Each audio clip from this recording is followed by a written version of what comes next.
us all to remember, because I've gotten so many calls from some of you who have joined us tonight, and just all across the country, people feeling very bad, very sad, very depressed, and angry.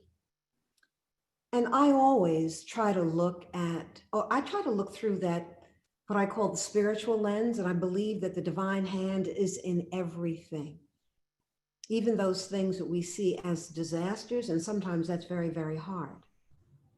I want to say that this is not the hardest or the harshest of times for African Americans. Our hearts ache for the family members who have lost their family members, who've lost their sons and their siblings and their beloveds. Our hearts ache for them. It's a pain that's beyond description. This, for Black Americans and for the nation, is really, I see it as a Bloody Sunday event. Bloody Sunday are people trying to cross the Edmund Pettus Bridge or on their knees praying. And mounted police with everything, bullets and bully clubs, beat them badly. And that went viral. And it changed things, because you can talk about Jim Crow, you can talk about being isolated, you can talk about not being able to own property, not having the things that our children need in schools, the over-incarceration of our young, but nothing has resonated. Nothing has resonated like this horrific death that we saw. And because it wasn't the 30 bullets or the 20 bullets or the 15 or the 5 where there's instant death and then you move on to a commercial because you saw it on TV and you feel horrific, you feel horrified, but you move on. What we saw was barbaric. And it lasted minutes. It lasted, I hear, 8, maybe even 10 minutes. And that has changed things. And what we're asking tonight, our guests, we have an incredible panel, and we have the remarkable one, the man who we love and I love so deeply, Roland Martin.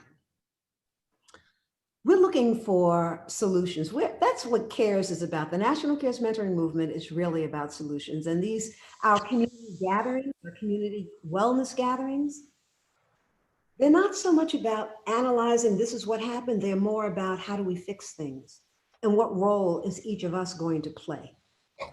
And we had a call last night, and we heard from some of our CARES leaders about young people wanting to join organizations but don't know where to go. And a lot of people are just ready. Chelsea, do this here. Shift this camera for me. Roland. So anyway, Roland, I was just saying that what we're going to do tonight, we're going to listen intently. If we have questions, we're going to take as many as we can handle, but it's time for action. Because African Americans, we have sustained no movement, not since the Montgomery bus boycott. And this is a moment that has come to us, I believe, I mean, even though it's a painful one, I believe that it comes from beyond, that you could not even make up something like this, that there's a pandemic. We look at the murders that we've seen live, one right behind the other, the insult in Central Park. And here we are, people are ready. Look at what's happening around the country. People are calling CARES who we don't even know and trying to really help us in any way that they can. We were going to ask for, maybe donations tonight. Rather than that, Roland, can you hear me? Yeah. Roland, I got you.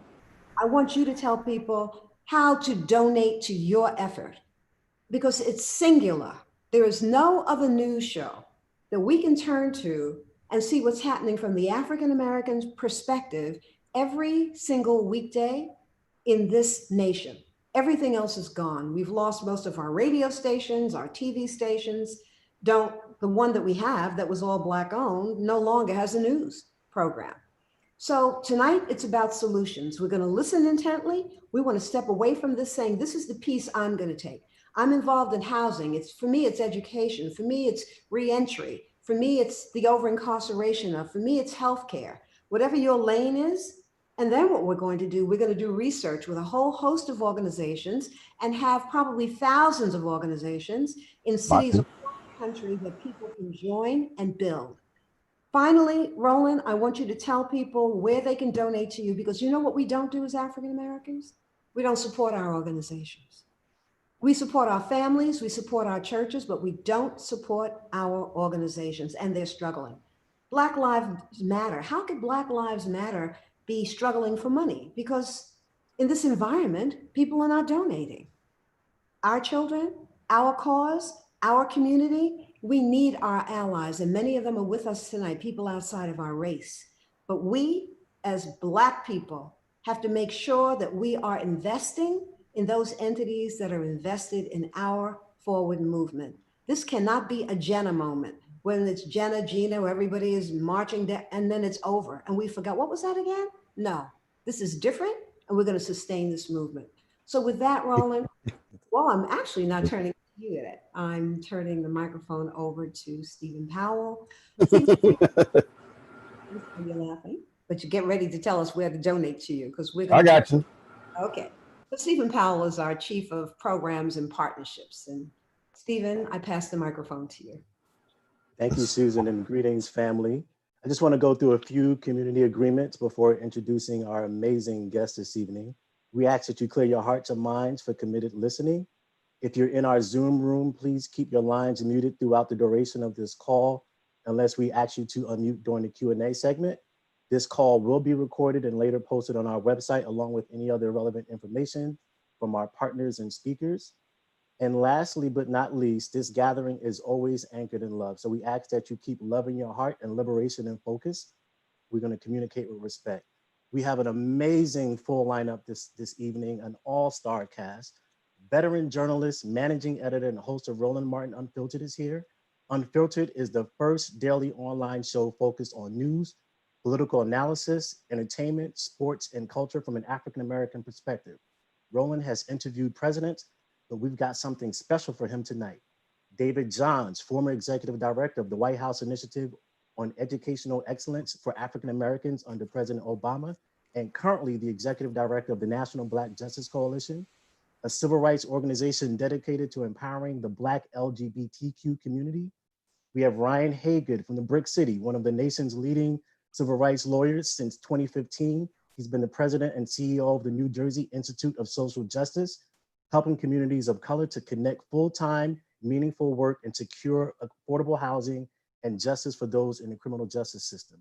And we have the amazing sister Tamika Mallory, nationally recognized activist and champion of the new civil rights movement, co-founder of Until Freedom, 2017 co-chair of the Women's March on Washington, and president of the strategic planning firm Mallory Consulting.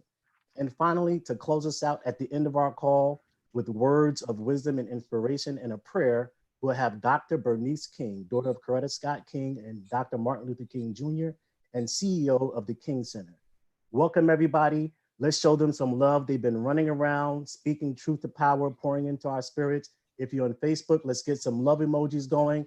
If you're in the Zoom room, throw your hands up, and I turn it over to you, Brother Roland. All right, certainly glad to have everybody here. You can all hear me, correct? We should be good.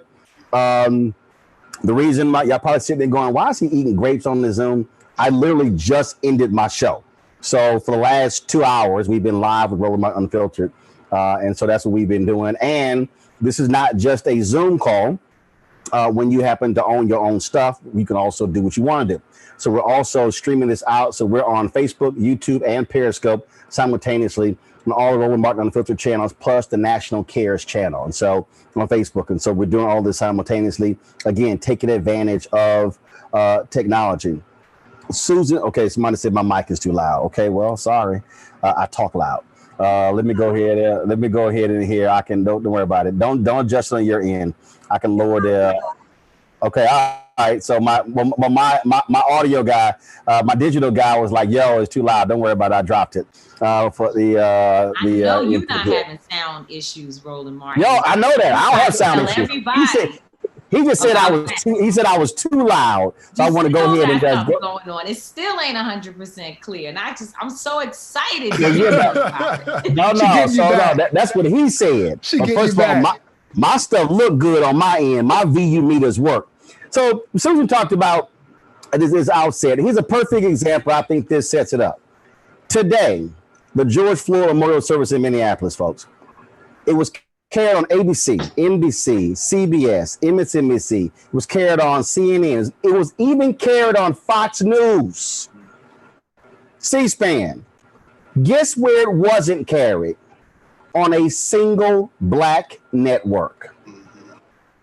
It wasn't on BET, BET Her, TV One, Clio, which TV One owns. Wasn't on Bounce. Wasn't on OWN. Wasn't on Aspire. Wasn't on any of those networks. Wasn't on Revolt. None of them. What does that say? Well, the nation stops to mourn George Floyd, and our black networks were showing movies and sitcoms.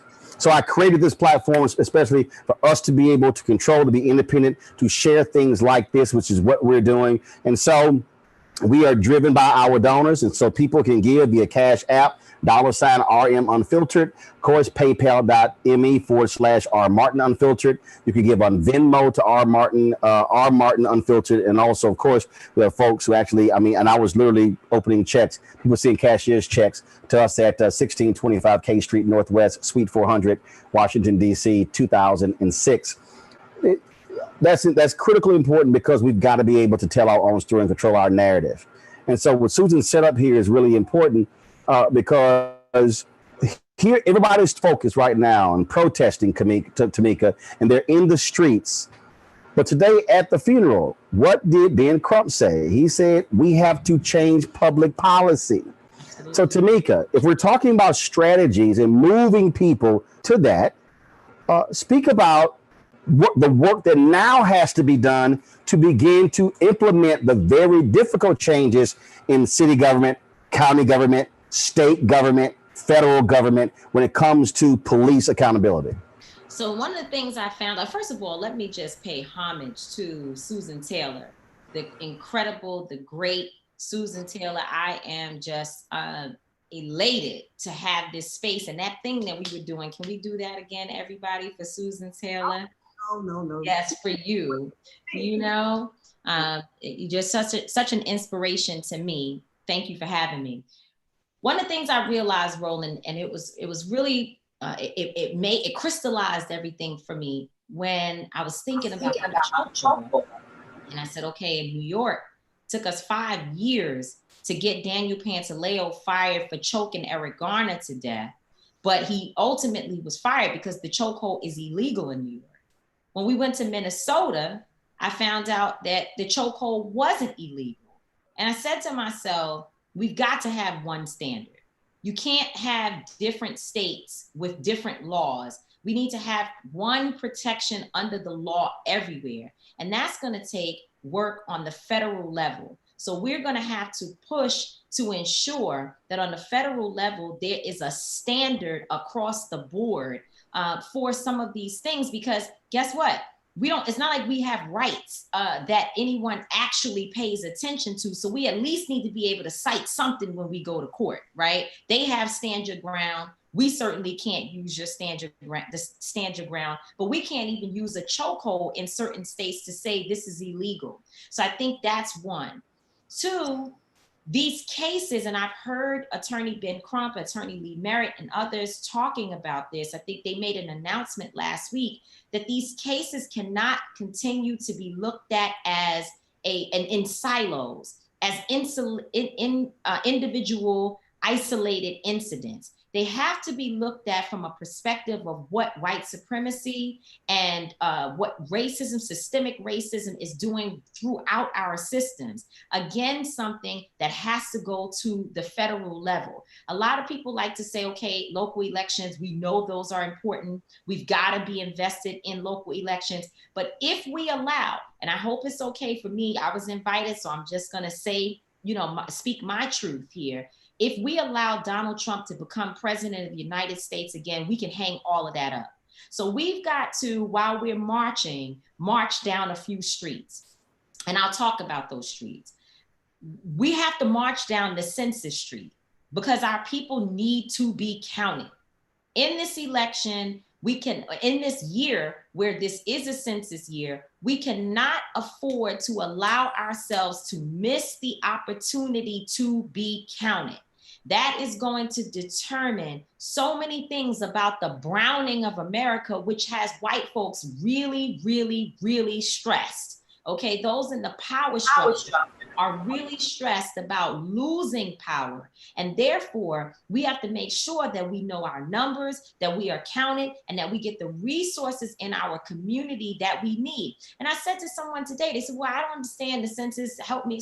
Listen, if you live in a place where there's a public hospital and they don't know that Black folks actually live in that community, they won't have the resources at the public hospital to address the types of concerns that people of color and that Black people particularly have. So this is not just about politics. This is about your life. This is literally about your life. So we've got to march down the street of the census. Then we've got to go register folks. Listen, after this COVID-19 experience that we have just gone through and are continuing to suffer through, we need to know that 100,000 plus Americans have lost their lives because of the incompetency of the American government. And as a result of that, where we know that the majority or a disproportionate number of those individuals were Black and brown folks, and particularly Black folks, what you are going to have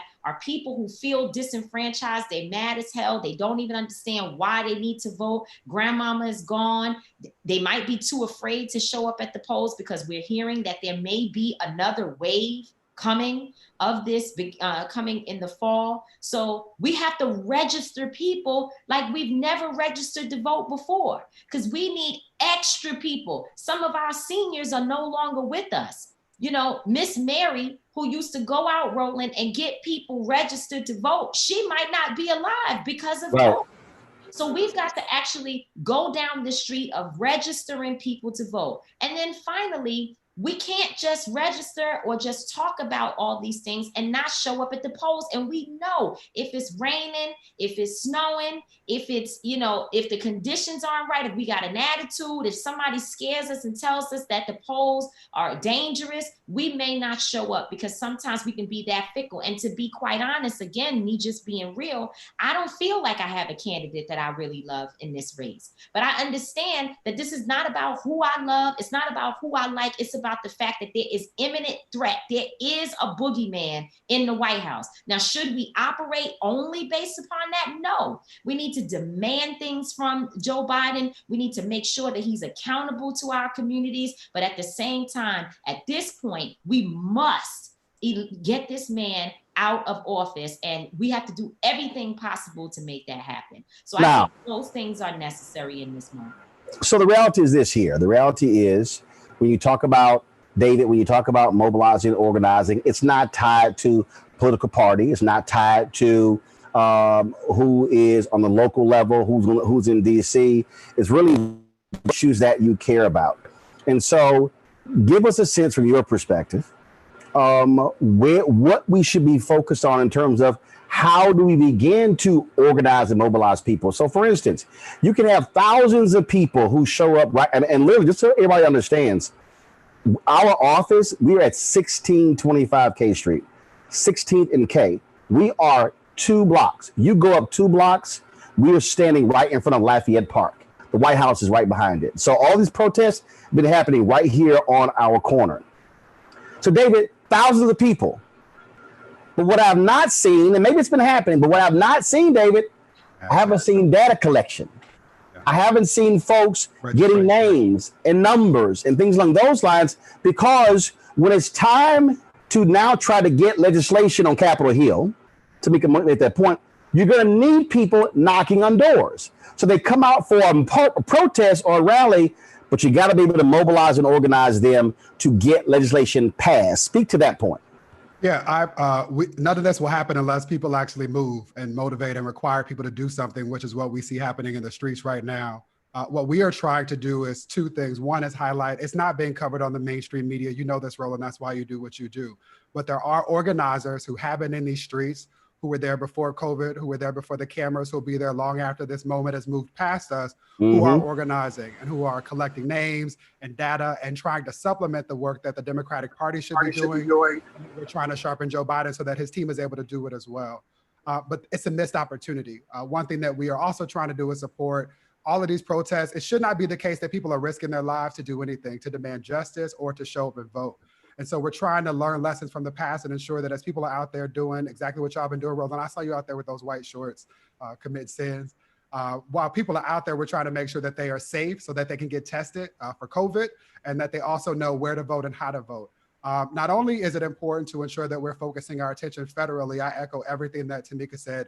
Anybody who knows the work that I've done understands that I co-sign that, but we also have to help people understand the importance of voting in the quadrants, right? So Mike Muse has a campaign called Vote Your Quadrant, where he's trying to help people who are really frustrated with everything that Tamika talked about and the fact that our vote is often taken for granted. Right. And so while we do the work of sharpening Joe Biden, there's work to be done at home. So many of the people who are in positions of power, when we think about the loss of life that we're responding to, are the district attorney, the police chief, or the sheriff's officer, the mayor, right? Those are the people that we need to be thinking about and pushing at every level. And if we don't vote those people out of office who are in our way and make space for people who care about the things that we all care about on this call, then we're going to continue to come back to this very point. Ryan, at today's memorial service, Ben Crump, in his portion, he talked about all of the lawyers who they're working together. But one of the things that people don't really pay a lot of attention to, as far as I'm concerned, is that all of that work you have to do, it has nothing to do with the civil lawsuit settlement. It has nothing to do with, because you have to be about changing the laws, changing the procedures. And so from your perspective, how do you see moving people to action so the protest and the anger and the frustration is not in vain? Mm-hmm. So Roland, I appreciate that question. And Susan, I appreciate your early framing of this conversation. You described this sort of as our Selma moment.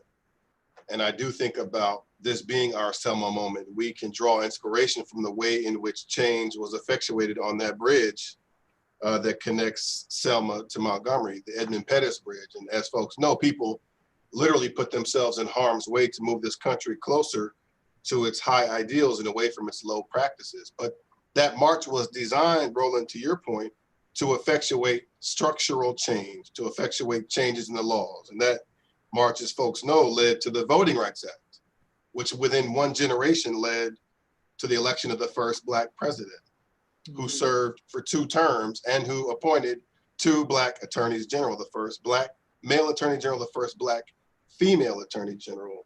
And I think if there's a lesson about our existence as Black people in this country, if there's a theme, it is that democracy for us has always been a contested enterprise, right? Marked by efforts to expand the electorate, followed swiftly by efforts to scale it back. So you cannot have, as history goes, as we all know, you can't have a Black president named Barack Obama without then having swift efforts to scale back democracy to allow for white supremacy to be restored to the White House in the form of the current president. And so I think the lesson for us, Susan, to your point, to learn about Bloody Sunday is that change always, always, always happens from the ground up in our communities. And so what we've seen, even as we've had heavy hearts and our hearts have been broken about what we've seen over the last several months and weeks, and in particular, as we're in the throes of the coronavirus pandemic, is that when people get fed up, they move to action, and that action allows for changes in policy. So I've been thinking a lot about this moment. There is this weekend here in Newark, I see so many folks joining me from the Brick City, welcome, and from Newark, New Jersey, and New Jersey more broadly. And we had some incredible protests this weekend. Newark stood out among the nation in terms of the way we protested fiercely and let our voices be heard. But it was interesting to see those protests, and in the throes of the protests this weekend, I was on social media and I saw our governor, Governor Murphy, tweet that Black Lives Matter. And that is obviously an undeniable truth. We all know that to be true. That's what folks were marching over the Edmund Pettus Bridge to reaffirm. That's what we know to be true here. But that undeniable truth is being tested everywhere in this country. And I was struck by Governor Murphy's tweet of Black Lives Matter as I was watching folks put themselves in harm's way to make this country live up to its high ideals. And here in New Jersey, Black people confront some of the worst racial disparities in the country in almost every direction. In the area of the racial wealth gap, New Jersey, the worst. In the area of Black-white adult and youth incarceration, New Jersey, the worst. In the area of racial segregation in communities and in classrooms, New Jersey, among the worst. And so what does it mean for Black lives to matter really in the context of Black people confronting some of the worst racial disparities in the country? And I think to your question, Roland, what we have to think about is that the systems we currently have were designed to produce the kind of results we see. I came of age in the early 1990s in Denver, Colorado. And on March 3rd, 1991, we saw a gentleman whose name became famous take 59 blows about the head and shoulders, Rodney King, and he was videotaped. And we thought then that we would not be having this conversation 30 years later. And we are, and part of the reasons because the current system that is set up is designed to produce the kinds of results we see that don't affirm the principle that Black lives matter. And so for us, then I think the conversation really has to be, and I'll stop here, about how you then build a new system based on new practices and new policies to produce new results. Very often we're having conversations about how we want the harm to stop to Black lives. The current system produces harm, it makes withdrawals, but we need to build a system that makes deposits. We shouldn't be having a conversation about stop harming us. We should be having a conversation about how do you encourage systems that build Black folks so that they can flourish in this life. I just want to say really, really quickly, because we are in a moment that I don't think we've seen before. I've even had, frankly, white folks reach out to me. Today I was on a conversation, at the beginning of the conversation with this white woman, she said to me, I just want to begin by saying to you, with all sincerity, that I can't imagine how hard it is to be a Black man in America. Susan Taylor, I've been alive for 45 years, Black the whole time, never had quite an interaction like that. And she was sincere. And so there is a moment now that we're in where people want to know what can they do. So I just want to lift this up very quickly because Tamika's point is important. The national level, we got to push hard. Everyone has a vote at the federal level for sure. We also have to vote in every election at the state level, local elections, state elections. And we have to begin to think about introducing very ambitious legislation to build a new system that makes deposits in Black people. Very quickly, two things I want to lift up. We make very deep investments in police and law enforcement budgets and incarceration. The reason why New Jersey leads the country in having the highest Black to white adult and youth incarceration disparity rates is because we spend $300,000 a year to incarcerate young people. And in New Jersey, we have about 300 young people who are incarcerated. 8 of them are white. 8. Even though Black and white kids commit most offenses at about the same rate, we spend $300,000 a year to make specific investments in incarcerating Black and brown kids.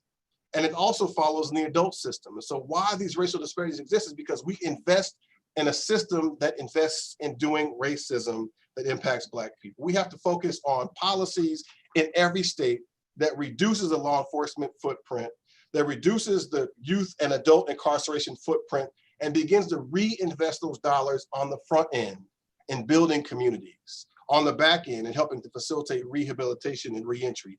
Finally, I just want to say this really, really important point. A conversation has been happening for years about repairing the harm that flowed from American slavery. New Jersey is a place where slavery took root very, very deeply. There's an opportunity across the country for us to work in each of the states that we are in, to stand with courageous legislators, to introduce legislation in each state that requires each state to take responsibility for its role in American slavery, point one. And then 2, to build systems to respond to the original and enduring harm. We did this last November in the 400th year anniversary of when Black folks arrived in Jamestown, Virginia. And there's legislation like this that can be introduced in every state to finally begin to have the conversation we haven't had yet about the role of American slavery in shaping the policies we see its enduring effects, and how we respond to it through policy and legislative change. Mm. Wow. Tamika, you got folks though. There are people out there who say, "Look, I can't do nothing. I can't do nothing. I don't really know what I can do. I can't change this. I can't change the police department." And they also talk about this whole idea, obviously, what's happening with police departments and white supremacy. But let's be honest. Let's be clear. The case just in Atlanta, where 2 black students were snatched out of the car, one Morehouse, one Spelman, tasers fired at them, gun was pulled out. 5 of those 6 cops were black. So when we talk about police departments, we're also dealing with race. We're also dealing with the color of the blue line as well in terms of that system. Speak to the people who believe that they just don't have the power to be able to affect change. And they're just like, I don't know what I can do. There's nothing I can do.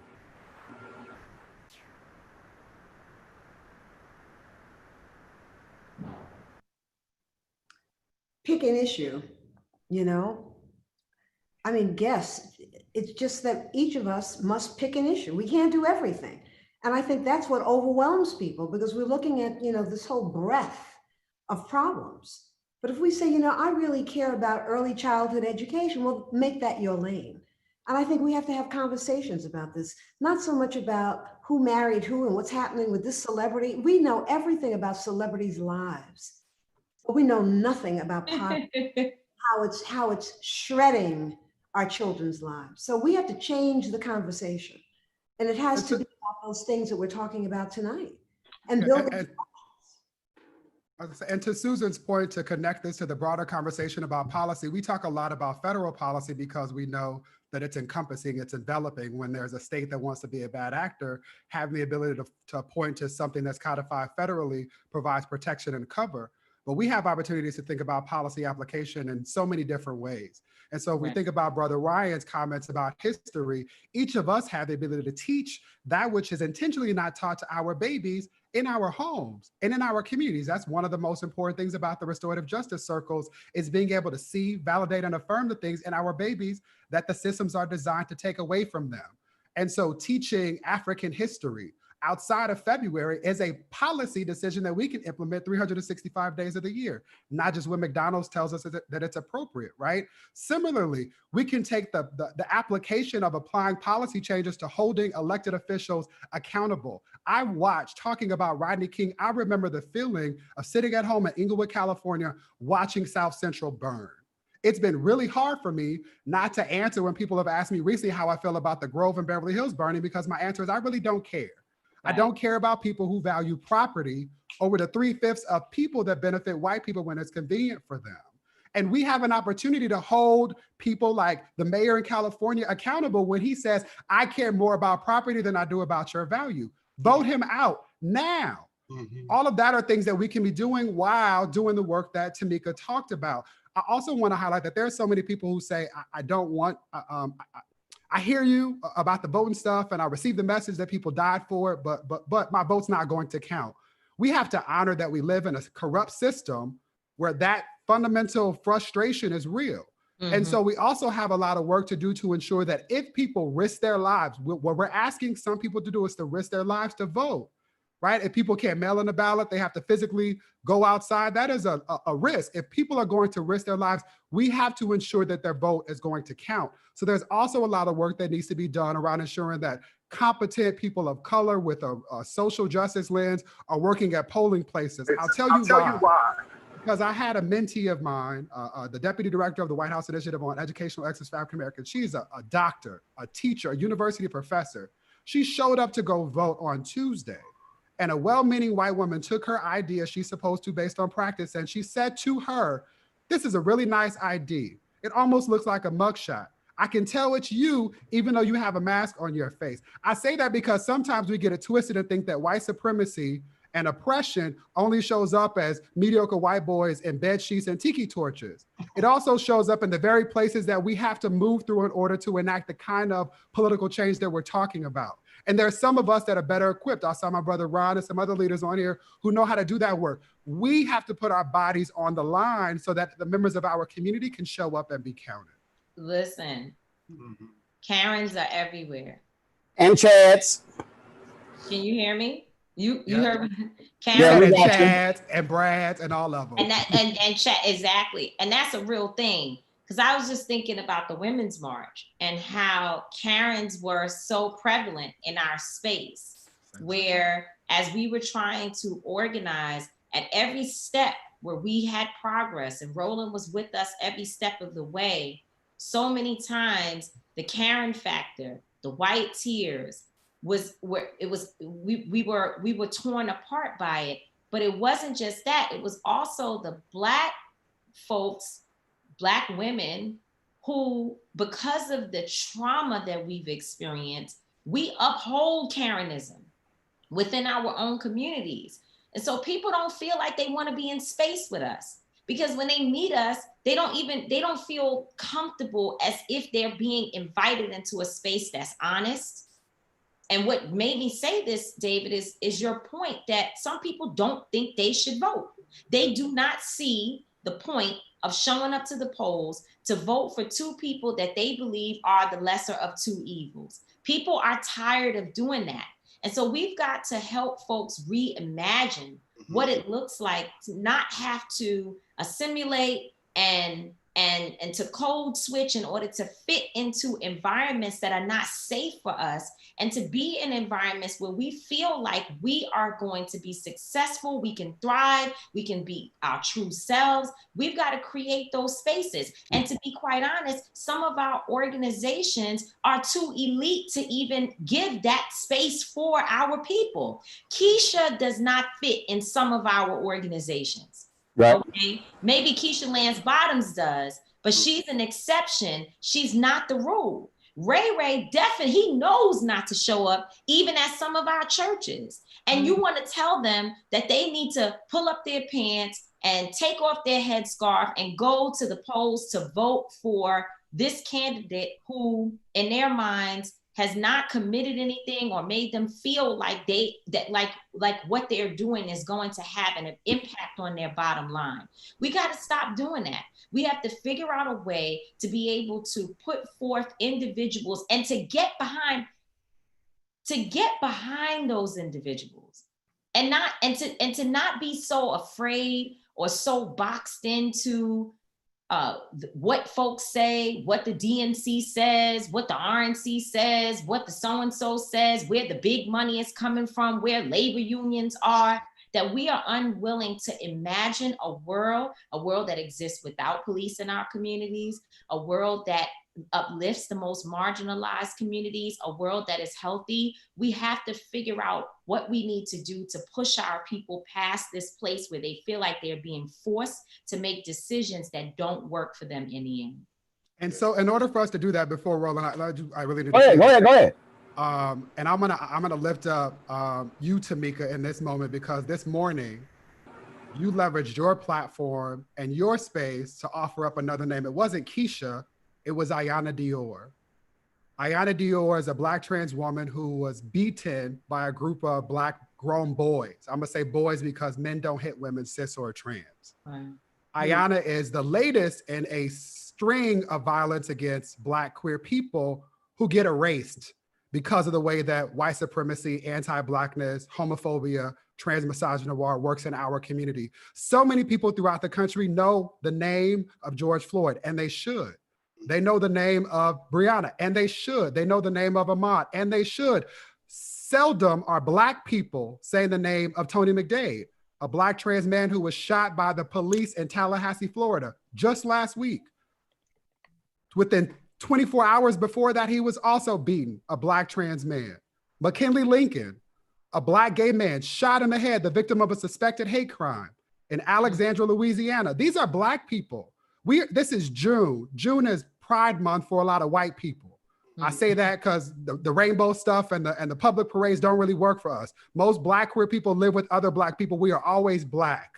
Pride would not be a thing if it were not for Marsha P. Johnson, a Black trans woman who threw a bottle in an inn where people tried to deny Black queer people the opportunity to take space. I say this because there are literally Black women, trans women who are on the front lines fighting for our rights, and they feel unsafe next to us within our own community. And so there's a whole lot of work to do with the Beckys and the Kens and the Karens, but we also need to check ourselves. The violence against Black queer people, Black people with disabilities, Black people who are not Native, Black people who who don't show up in these ways that we expect and celebrate in these privileged places is going to prevent us all from being free.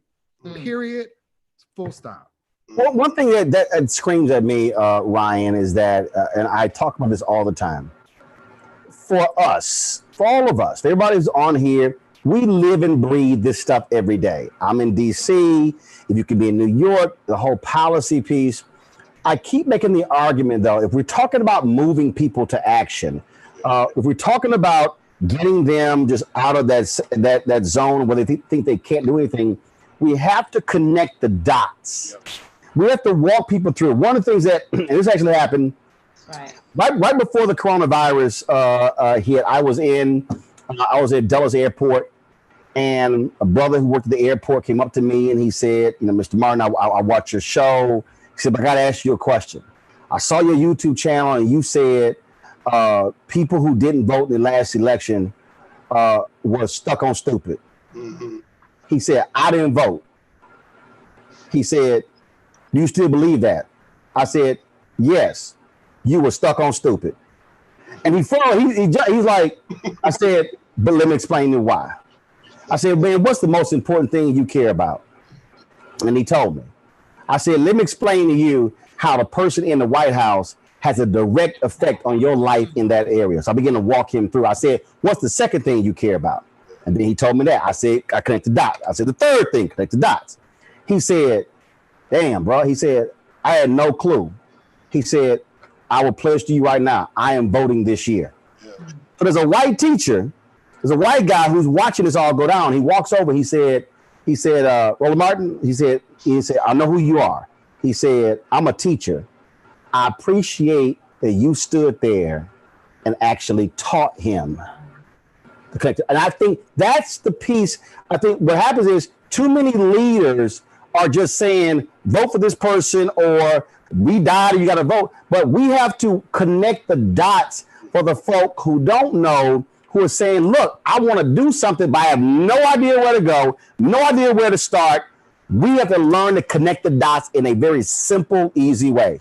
Ryan, go ahead and talk about that. No, Roland, it's a beautiful point. It harkens back to what Tamika just shared, which is that very often we talk about voting as an act. It's a singular act. You do it and you keep it moving. But I think if we have an affirmative vision for what we want and see voting as a way to get there, you find people personalizing why voting matters to them. I'll give you an example. I was having a conversation with a brother here in Newark who recently lost his job. And he was talking about how difficult it has been to find work. And I shared with him, it's interesting you're having a hard time finding work because New Jersey is one of the wealthiest states in America, second only to Maryland. And as I mentioned, we have one of the widest wealth gaps in the country. In New Jersey, the median net wealth for white families is $352,000. That's the highest in America, right? Most Def talks about today's mathematics. These mathematics are staggering. So in New Jersey, the median net wealth for white families is $352,000, highest in America. But for Black families, the median net wealth is $6,100. So I asked him, what gives? What describes that racial disparity? And he said, well, it's not because I don't want to work. It's not that I'm not hungry to work. It's not that I don't want wealth. It's because there are systems that have been designed, rooted in New Jersey's system of slavery that have produced the kind of racial wealth gap we see today. That was birthed in slavery in New Jersey. And there's been no interruption. There was a system that followed of laws and practices and policies, restrictive covenants, redlining, access to GI Bill limited to Black people, and predatory lending practices that today New Jersey has that racial wealth gap. And it's impacting his ability to find work. And so I said, how do you go as an unemployed Black man in New Jersey who wants work but can't find it, though there's plenty of work to be found, even in the throes of this pandemic? Not good. I said, well, what if you were able to harness the power of your vote and those around you to create, for example, a universal basic income program that would destroy poverty in New Jersey? It turns out that Dr. King came to Newark 52 years ago, right? Then he went to Jersey City or to Patterson, And he was promoting the Poor People's Campaign, a core tenet of which was a universal basic income to destroy poverty. Our challenge is not that we don't have the resources to do things like end poverty or help this man find work. It's that we don't prioritize those kinds of things, particularly for Black people. So I think for us, the challenge really is really in the throes of heartache where we lost people from, state to state to state around police violence. And even when we don't die, we often don't live well enough to flourish. How do we advance an affirmative vision that really shows that Black lives matter, that we get to live in a way where we're not threatened every day just by existing, where we get to share in the prosperity of our cities, of our state? And part of that requires us to see our voting as powerful, that it's not just an act you do and keep it pushing, but that you cast a ballot intentionally to bring about a policy that will advantage your people. And then you, like Public Enemy said back in the day, neither party is mine, not the jackass or the elephant. You use your vote creatively and strategically to ensure that whoever is in office will honor the power of your vote. And I think that's part of what is required of us here. Just today, the city of Newark, under the mayor's leadership, along with a number of partners, including the Institute, after a year's worth of work, released a report around the universal basic income, showing that it's possible, if prioritized, that we can do such a thing in not only in New Jersey, but across the country to destroy poverty. Very often we have conversations that sort of presuppose there's going to be suffering for us and lack of full access to citizenship. But I think for us, particularly now, we've got to be having conversations around what does it look like for Black people to win? What does it look like to reduce the law enforcement and incarceral footprint and invest those resources in building us? What does it look like to free the votes of everybody who's in prison, on probation and parole, recognizing the collateral consequences from the criminal justice system flow to the democratic process? What does it look like to destroy poverty by standing up a universal basic income program? What is it like to introduce in every state legislation that requires that that state reckon with its role in American slavery and build a system of policies, practices, and deep financial investments to finally repair the harm? That's something that we can do in every state where we are on this Zoom call. All it requires is you identify a courageous leader or just gas one up, a courageous elected official, and say, I want you to introduce legislation that will free the vote for everybody who's incarcerated, like they do in Maine and Vermont. I want you to introduce universal basic income program legislation that will seek to destroy poverty. I want you to introduce legislation that will be called a reparative justice legislation to require every state to finally reckon with its role in American slavery and repairing that enduring harm. Those are things we can do as we learn from folks in Selma who could not have imagined, right? When they were on the bridge getting beaten about the head and shoulders, when John Lewis's skull was literally cracked, you couldn't have imagined that those blows would move this country to the election of the first Black president within his generation. He would have thought, to your earlier point, Roland, that would have been unimaginable, impossible, and yet it happened. And so for us, the charge is, how do we now imagine what an affirmative vision for winning looks like so that Black lives matter really in the way that we get to live, where we flourish, we don't simply exist. All right, folks. Before you go on, I have to jump. Go ahead. Heart out at 9, but I just want to first again say thank you for having me on, Dr. Taylor, and just to say that, Ryan, everything you just said is so powerful. I mean, I need to get a recording of that so I can go and play it and listen to it, because it was so pregnant with, information and knowledge, and I love to hear you flow in such an incredible way. I would just say the only thing that I want us to be careful about is, and I know no one on this Zoom call does it, but making young people feel like their fire to protest doesn't mean anything, or it's not pointed in a particular direction, or it's not helping the movement. I want us to ensure that we give young people the history of our movements and how Martin, Malcolm, and Huey P. Newton were all necessary. They all had to be at the table in order for us to make a difference. And so in this moment, when we see protest movements all over the nation, that is a part of the solution.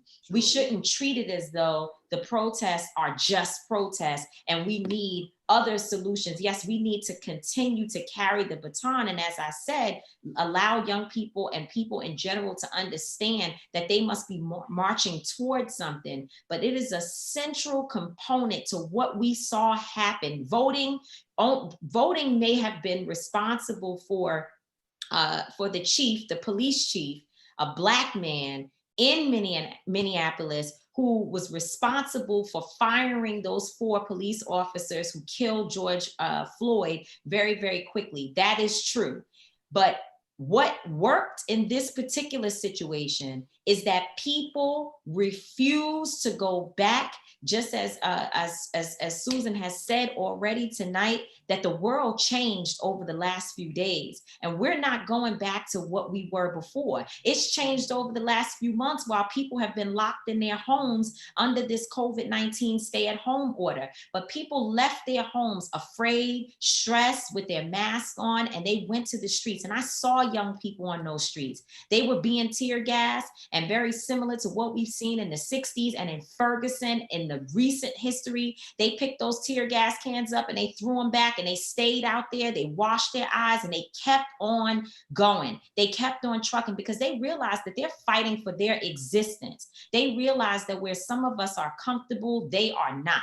And so I just want us to continue to encourage them to put boots on the ground so that there's fire on the streets while we're dealing with policy and advocacy. There still needs to be an impressive and strong movement on the ground. And I'm happy that they allow me at 40 years old to be a part of it. So thank you all so much. No, you're absolutely right, Tamika. And that's the point there, that all of that activism goes hand in hand. You can't have one without the other. And so we certainly appreciate you participating with us. And girl, we live streaming this. Of course, we're gonna have a recording of it. As soon as we hit end, it automatically archives on YouTube, Facebook, and Periscope. Of course you're gonna have one. And I need you to do a party for me this weekend for my birthday, my 40th birthday. You know, I don't know if y'all know that Roland throws the brown liquor parties at night with all the old school music. Brown bag. Brown bag. And I call it it's called Club Brown Liquor. D Nice got Club Quarantine, and I don't even drink, but y'all know what brown liquor music is. All right, Tamika, we appreciate it. Thanks so much. Susan, all right, folks. Love you. Bye, David. Take care, everyone.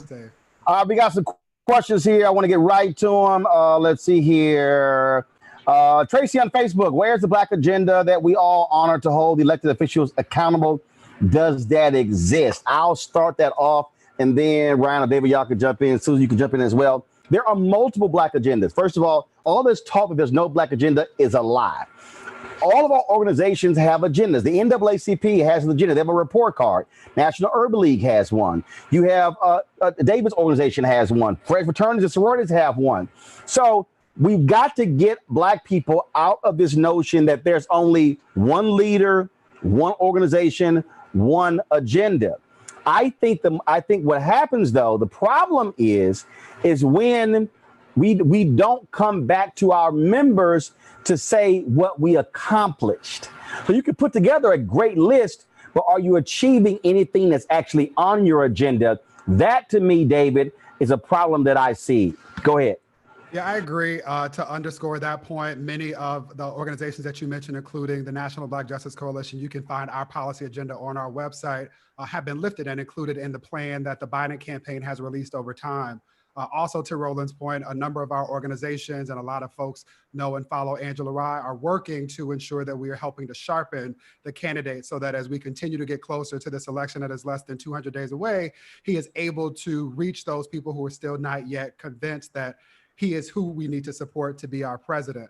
The last thing is this: not only do we need to report back on progress, we need to also be better at linking with each other so that we can fill gaps. Yep. Too often we reinvent the wheel. It should not be the case that the Biden campaign has not benefited from all of the energy that went into everybody wanting to trip over themselves to get Barack Obama, Michelle Yvonne Robinson Obama, Sasha Malia, and Grandma Robinson Obama in that White House, right? That energy has dissipated but needs to be activated, and we need to maintain it so that the political power that we have only continues to grow. The other point, to Tamika's point about our babies, is that I watched a 17-year-old Black girl violate curfew in New York. And when asked by Ali Velshi on MSNBC if she was worried about the curfew or worried about the police, this is after she talks about her and her friends having been beaten by police officers. She said, no, I'm willing to risk it all. We also, to Tamika's point, not only need to put boots on the ground, we need to put our bodies in the way. It should not be the case that at 17, our babies who should be focused on prom are willing to literally risk their lives for the problems that we have created. The last thing I'll say about that, and I learned this at the last time I shared space with you, Stephen, you, Susan, and Dr. Joy DeGruy, which is that we have already inherited toxic stress and trauma. It is in our DNA. It is embedded in all of what Ryan spoke about and what Tamika referenced. We should be mindful right now about the fact that our babies weren't well before COVID. They definitely are not well now. Yeah. The stress of being at home, of the mental health, anguish around not knowing when this is gonna end, the social isolation, the disconnection from communities of faith. Our babies are feeling that, even if they don't have the language to describe it. We have to be, if we are aware of nothing else, I know a lot of people are like, I still don't get this policy stuff. If you do nothing else, I got this from Susan, make sure that you are well. Draft a plan to ensure that you do something so that you can be whole. I keep thinking often about in this moment, when those of us who fly, Roland, I know you fly a lot, we see each other on planes, we can recite the video that they play by heart. And they say all the time, in case of emergency, put your oxygen mask on first. We have always been in a constant state of emergency. Black women in particular, and those of us who do this work, we pour into ourselves last. I'm so worried about us ensuring that we are able to continue to sustain this movement. So we got to do work to make sure we're well. Ryan, real quick, and then I got to go to Reverend Bernice King, real quick. I do want to underscore the importance of your point, Roland, about holding elected officials accountable. You know, it's one thing to cast the vote. That's an important initial step. That's the threshold move. But then we have to make sure that those elected officials feel like they can lose a seat that they sit in. Very often, the Black vote is pivotal in putting people in the seat that they hold. And then we don't often do a good job of ensuring that we hold them accountable to effectuate our wills in that office. And so I think that's an important point at whichever level we get folks in office, that once they're there, they feel us. And I want to make a point about the agenda piece. I think David is absolutely right, and you too, Roland, that Black folks have agendas all over the land. You go to any community and you find folks doing God's work to empower Black people.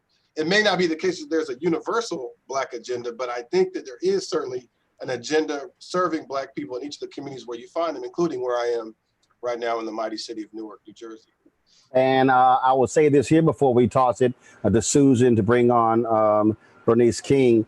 Susan's always talking about partnership, just like this here. It does not hurt me if Susan says, hey, can you moderate this and can you share it on your platform? Absolutely. This happened on Sunday. I saw all this mainstream media coverage. I had a problem with what I was seeing. I sent an email 1:30 on Sunday morning to every major Black media company saying, hey, let's partner on doing a show tonight. I have a studio in the control room. I'll partner with anybody. Send it to 10 or 12 of them. 2 responded. Just 2. We have to learn to partner because one group or one entity can't do everything. Collective, we can actually do a lot of stuff. Susan Taylor, take it away. Well, I'll tell you, I'm not letting any of you go. You know, Roland, you're mine forevermore. And just tell me, Ryan Haygood, when you're running for president, just give us enough so that we can really mobilize the country. Susan Taylor, you can't on. And Johns, you know, beyond brilliant, working on his PhD. This is a man who's probably, I don't know, 6'5" or 6. First grade teacher. Loves our babies. Thank you all for being with us tonight. Stephen, appreciate it. Thank you for the introduction of Dr. Bernice King. Well, we started this call with the Queen, and we're going to end the call with the Queen to bring us words of inspiration and a closing prayer. She is Black royalty, so y'all give it up for Dr. Bernice King.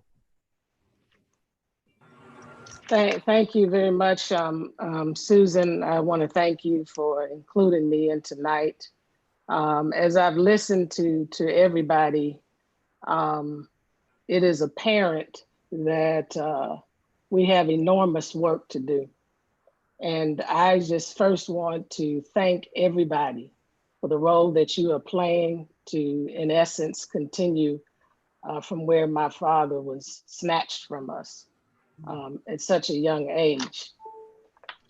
As I thought about the enormity, a couple of things came to mind. In his book, Where Do We Go From Here? If you haven't read it, I tell people keep reading it because it is a blueprint for our community. I think God enabled him in the midst of all that he was up against to write and leave for us some very important guidance.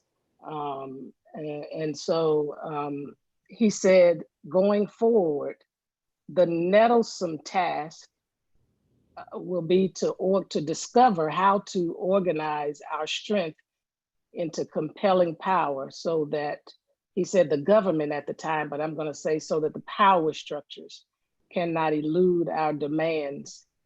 And, you know, I liked, I think it was David that said this. Maybe it was Ryan who said the linking with each other and the partnership and the collaboration. But the next step is how do we really synergize? How do we synergize? How do we interconnect all of this work that we are doing in a Nehemiah sense? I mean, Nehemiah, they had an enormous job to rebuild those walls, and everybody had their post and their position. And there's a part in that scripture that says, the work is extensive and we are widely separated on the wall. But when you hear the sound of the trumpet, and I might say of Trump, when you hear Trump, let's rally together, let's interconnect, let's synergize our efforts, and our God will fight for us. We need to know in this movement that we're up against that, as the sixth principle of nonviolence reminds us, the universe is on the side of justice. And if you're a spiritual person, God is on the side of justice, that we are not in this alone in our existential experiences, but he is working right alongside with us as we just forge forth ahead. But we also acknowledge, as I think it was David again who talked about the self-care. And I know, Susan, you focus on that and remind us of that all the time. The self-care and the balancing in this moment, because it's wearying. We have been fighting too long as Black people. It seems as if we were born into struggle, to live in struggle and die in struggle. And so if that is our calling and purpose and destiny, we have to have that balance and put that mask on us first. And so there was a story in the movement in 1956, the bus boycott, and there was an older woman and she was walking, and my light keeps going out. I'm gonna let it stay out next time. And she was walking and someone stopped by and asked, was she tired? And she looked at the person and said, my feet is tired, but my soul is rested. Because they had come to a moment in time, a watershed moment that was about to catapult the South into a new place. We are at that same moment. We may be tired, we may be weary, but I hope our soul is rested at this moment, because there's so many things that are happening. And I've been in conversations from extreme to extreme. I've been in conversations with people who are in our community, and I've been in conversations with people in the white community, some who have been very detached, who are now awakened in ways that I've never seen before. I mean, and I'm gonna dare to say reparations has arrived in a very unique and peculiar way.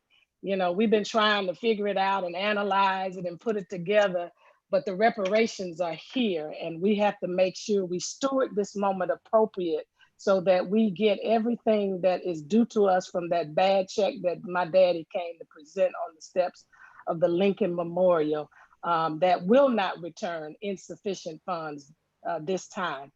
And so let's just pray in this moment. And I'm just going to ask that the God of the universe, who created all of us, in this moment, you know exactly who we are. You put us on this earth in all of our wonderful diversity, in all of our aspirations, but in all of our interconnectedness. But more importantly, we are one blood. We are one people. We are one humanity, Lord God. And there is a lot for us to do to get this earth and this world to the place that you intended it to be, that we would coexist peacefully. And so, Lord, we're just asking on this journey and on this call tonight that you just continue to pour more wisdom in us tonight, that you would pour your strength in us as we continue to fight this good fight, that you would pour more of your love in us as we come against these very hateful forces that are literally trying to choke the life out of us. We ask that you just pour more of your humility in us, Lord God. And Lord, we just ask that you unite us like never before. There's one prayer that Jesus Christ prayed, is that we would be one as the Father and he were one. And that's the prayer we pray on the night, that our spirits would link as one as we do our collective work in different places and different areas, that we might bring into being the true kingdom of God on the earth. We thank you and we bless you and we honor you. In Jesus' name, I pray in the name of those who continue to struggle for freedom and justice and peace, those that are known by name and those that are unknown, but nevertheless have been a part of this tapestry that we call humanity, and we call peace, and we call justice, and we call freedom. Amen. Amen, amen, amen. And thank you, Dr. King. Thank you so much. Thank You you. know, you're reminding us to, and calling your father's name, and all, you know how I love your parents. Your mother is just so very special to me. She was. And we had some experiences that I'm going to share with you. Yes, thank you. But you're reminding us that the hardest work is really behind us. You know, we are so privileged to be here and now, and to see the shifts and the changes that you just talked about. They're real. And we're going to seize this moment. In the name of Dr. King, in the name of Miss Coretta, in the name of all the warriors who stood strong for us, who risked their lives for us, who gave everything for us. And here we are with the technology, with all the research, the white papers, the knowledge and systems that we really have to put in place and honor, that will take us. You know what? We say that it's a marathon, and this is a moment when we can really do a long jump forward, a long jump. So let's be well, let's stay well, let's get along well, because that's the thing that we really have to learn. There are always these divisions in our organizations, and we have to stop that. That's what our training is really about at the National Cares Mentoring Movement. It's about wellness in body, mind, spirit, and community. All of those together. As Dr. King called us, the beloved community. That's what we're giving a rebirth to, the beloved community. So Stephen, I know you're going to thank the crew. I'm thanking everybody for being with us tonight. This was the largest audience we've ever had. We have thousands of people on Facebook Live. Love and blessings to our Facebook Live folks. And there are hundreds of us right here on Zoom. So Stephen, I'm passing the microphone back to you. I mean, my soul and my spirit is so filled this evening. Dr. King, thank you for reminding us that the revolution is here, and it's a spiritual revolution. So we just want everybody to rest up, get ready to continue healing community. I want to thank Jane Chu, Carrie Osborne, and Cicely Gay, working behind the scenes. To all my people in Montclair and the Brick City and from the Bricks to the Bay, thank you for joining us. Just been a pleasure. All of our affiliate leaders, our program leaders. And as we always say, there's nothing more funnier than watching how slowly y'all leave this room like it's a club. But God bless y'all. be safe, and continue to do the work that God has anointed us to do. Good night, everyone. Good night, Thank you, all. Susan. Thank you all.